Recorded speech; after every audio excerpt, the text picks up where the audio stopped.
Hello everyone, my name is Erlene Caro. Today my topic is going to be downward relationships, which is about those you lead, support, or mentor, whether it's formally or informally. Some examples of that are going to be direct reports, team members, interns, or new hires. And my main focus for today's discussion is going to be new hires.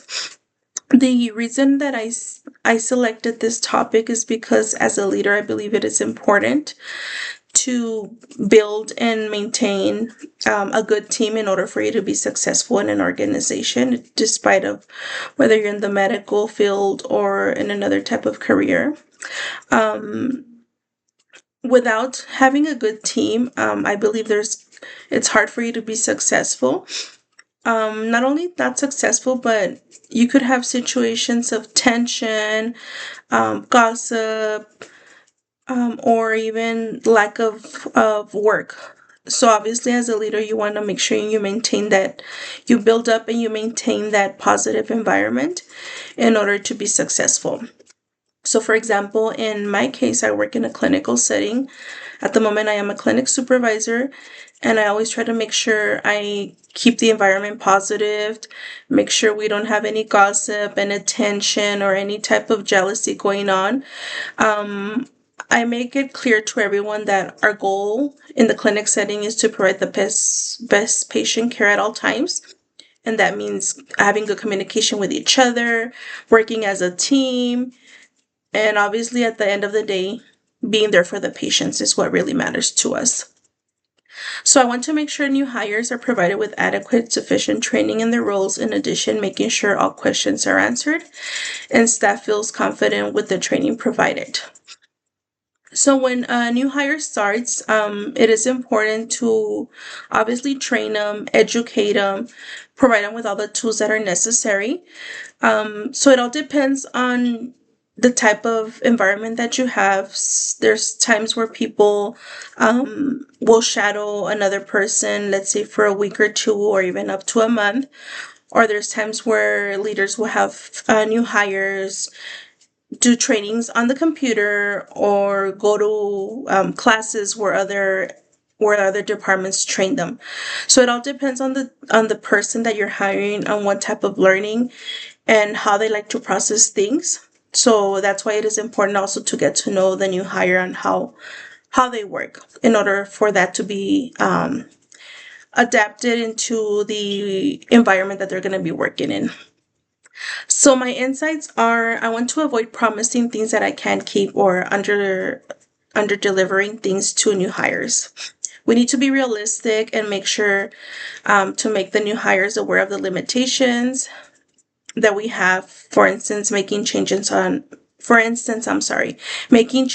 a certain workflow or something that can be looked into and review if any modification can be done or not.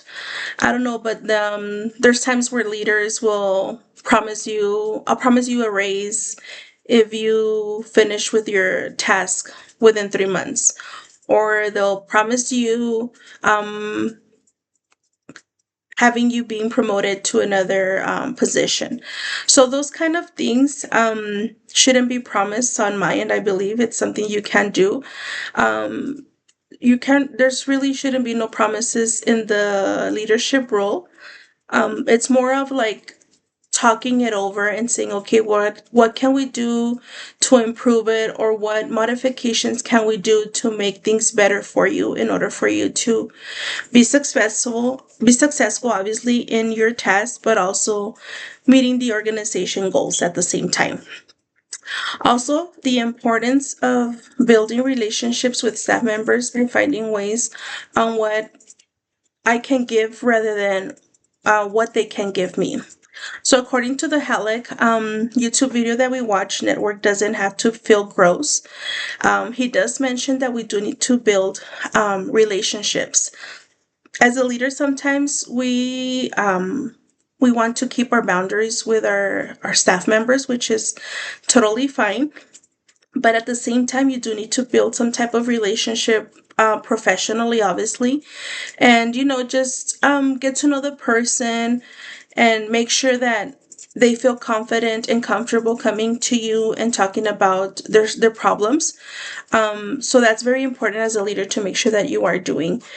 So with that said, we need to make sure that we do things as a leader, such as be a generous supervisor, providing generosity, being thankful, dedicated, and support at all times. Supportive. Um, always make sure, well, not always, but at least try to make yourself available to staff is something very important that needs to be done, because sometimes there's leaders that are always busy in meetings, running around, that they don't make the time. So with new hires, my goal is to obviously train them adequately as they're supposed to be trained. My training for me is usually about a month long, just to ensure the person does feel confident and is knowledgeable and aware of how the process is going to be. And then also 90 days, obviously there's a 90-day evaluation, but also within those 90 days, after the 30-day evaluation, maybe every other week or so, just check with that person and see where they stand. Is there anything that they feel they weren't trained on, or is there anything that we could do on our end to make their job more feasible? So it all depends on that as well. So the goal here, for me, for downward relationships is going to be, first of all, make sure the new hires are being trained correctly, provided with all the information and tools necessary, but also making sure that as a team we do meet the organization's goals.